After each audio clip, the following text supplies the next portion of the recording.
কোরবানি আর আকিকা এ দুটো একসাথে দেওয়া যাবে কিনা? পশুর জান যাওয়ার আগে কি চামড়া ছিলা জায়েজ আছে? কোরবানির গোশত দিয়ে দিনের প্রথম খানা খেতে হয়, এই কথাটা কতটুকু সঠিক? কত বছর বয়স হলে আপনি সেই পশু দিয়ে কি করতে পারবেন? কোরবানি দিতে পারবেন। দাঁত দেখে বয়স নির্ধারণ করে আমাদের দেশে। জবাইয়ের সময় বিসমিল্লাহ বলতে যদি কেউ ভুলে যায় তাহলে কি করবে? কোরবানিকারীকে কি চুল, নখ ইত্যাদি কাটা থেকে বিরত থাকতে হবে? বিয়ের অলিমার গোশত সংগ্রহের জন্য কোরবানি করা যায় আছে কি?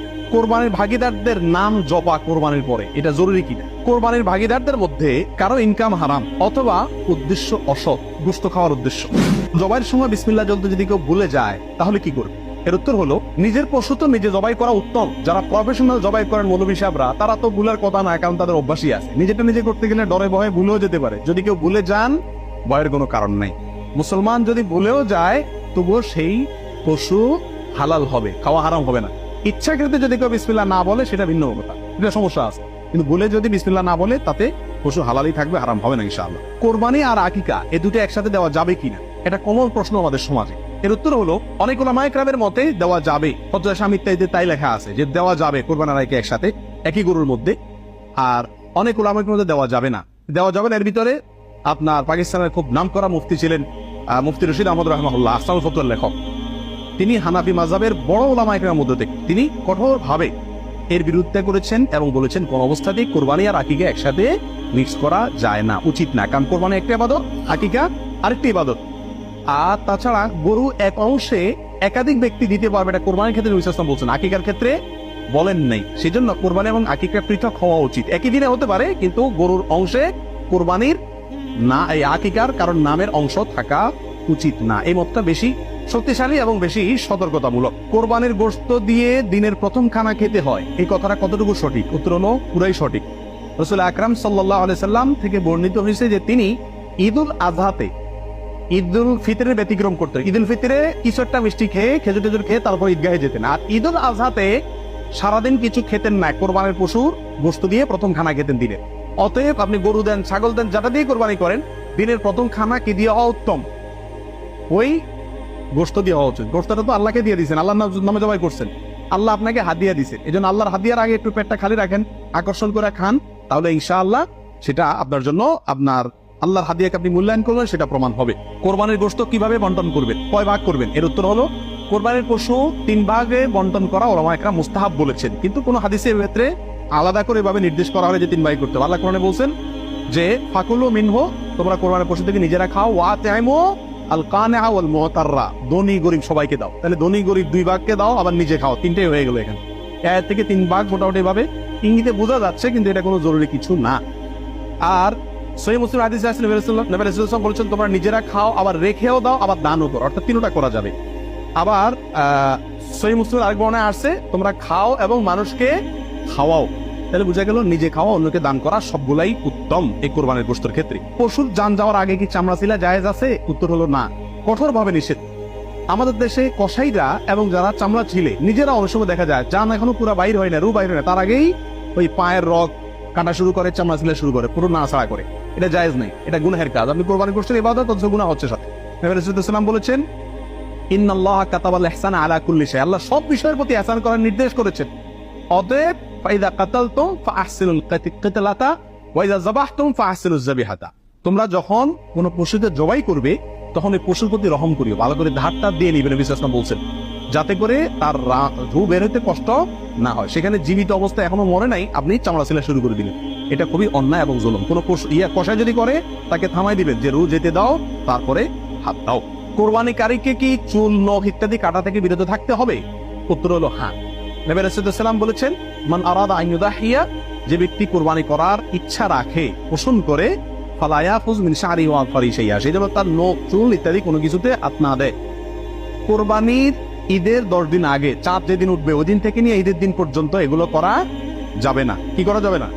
চুল, নখ ইত্যাদি কাটা যাবে না, কাটবে না কোরবানিকারী ব্যক্তি। কোরবানি দেওয়ার পরে চুল, নখ ইত্যাদি কাটবে, এটা খেয়াল রাখা উচিত। পশুর বয়স কত হতে হবে, কত বছর বয়স হলে আপনি সেই পশু দিয়ে কি করতে পারবেন? কোরবানি দিতে পারবেন। এর উত্তর হলো, পশু যদি হয় সবচেয়ে বড় পশু অর্থাৎ উট, তাহলে সেক্ষেত্রে সেটার বয়স হতে হবে কমপক্ষে 5 বছর।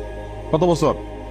5 বছরের নিচে যদি ওটার বয়স থাকে, ওইটা এমনি জবাই করতে খেতে পারবেন, কিন্তু কোরবানি হিসাবে কি করতে পারবেন না, জবাই করলে ওটা কোরবানি আদায় হবে না।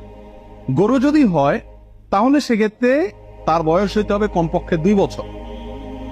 আর ছাগল, দুম্বা, ভেড়া এগুলো যদি হয় তাহলে তার বয়স হইতে হবে কমপক্ষে 1 বছর। তাহলে ছোট পশুগুলা 1 বছর, গরু 2 বছর, ওট 5 বছর। ছোট পশুর মধ্যে আবার দুম্বা, ভেড়া এগুলো যদি 6 মাসের বয়স, 7 মাস, 8 মাসের বয়সেরটা দেখতে 1 বছরটার মতো বড় দেখা যায় তাহলে চলবে। কিন্তু ছাগলের ক্ষেত্রে পরিপূর্ণ কি হইতে হবে? 1 বছর হওয়া লাগবে। দাঁত দেখে বয়স নির্ধারণ করে আমাদের দেশে। এটা কি ঠিক নাকি বেঠিক? কি বলেন আপনারা? এটা ঠিক।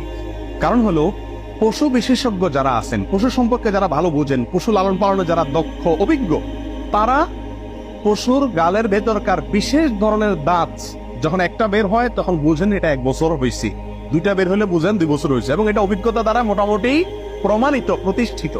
যার কারণে ওইটার উপরে নির্ভর করে বছর নির্ধারণ করা, নির্ণয় করা কি আছে সঠিক।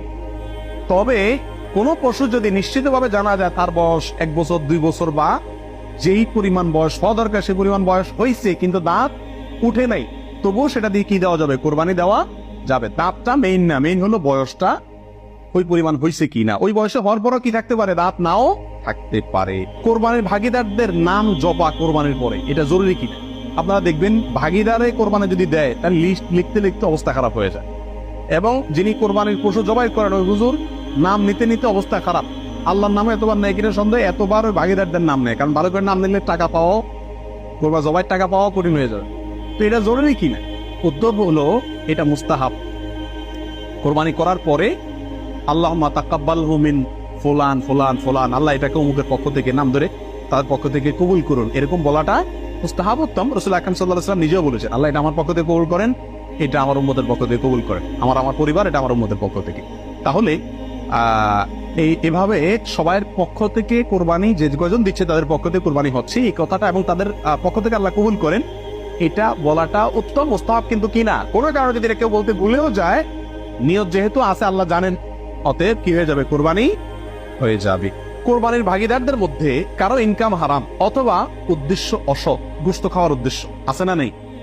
কোরবানি না দিলে ছেলে মেয়েগুলা কার দিকে চেয়ে থাকবে? কোরবানি না দিলে নতুন আত্মীয় তারা কি বলবে? ব্যয়ের বাড়িতে রান কেমনে পাঠাবো? এরকম অনেক উদ্দেশ্য থাকে কি থাকে না? সারা জীবন দিয়ে আসছি, এবছর না দিলে সমাজে মুখ থাকে না, মানুষ কি বলবে, এই মানসিকতা নিয়ে কোরবানি অনেকে দেন না। এরকম যদি কেউ আপনার ভাগিদারদের মধ্যে, অংশীদারদের মধ্যে থাকে, অথবা কেউ যদি কোরবানি করে তার ইনকাম হারাম আর সে হারাম ইনকাম থেকেই দেয়, অনেকের হারামও আছে হালালও আছে, সুদও খায়, ঘুষও খায়, আবার বেতনও আছে হালাল, তাহলে সেটা ভিন্ন।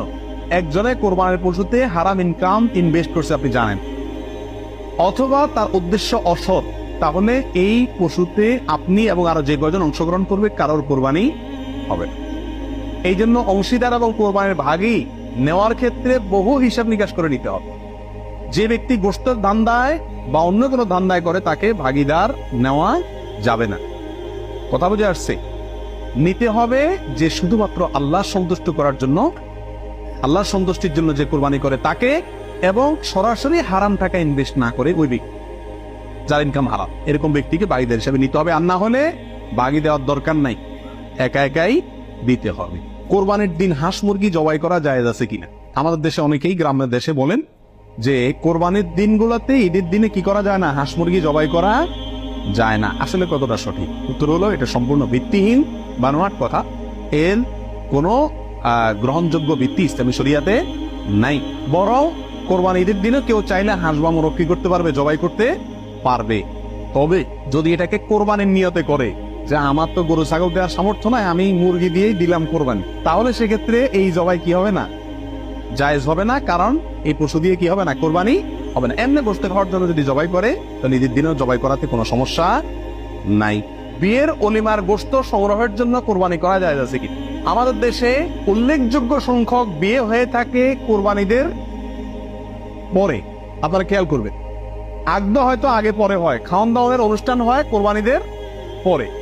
আল্লাহ মাফ করুক, কোরবানির সময় তো গরু একটা এমনি জবাই করা লাগে, তো ওই সময় যদি অলিমার অনুষ্ঠানটা বা বৌভাতের অনুষ্ঠানটা করা যায় তাহলে তো ওই গোশত দিয়েই সারা যায়, গোশতের টাকাটা বেঁচে যায়। যদি কারোর এরকম উদ্দেশ্য থাকে তাহলে সেক্ষেত্রে তার কোরবানি হবে।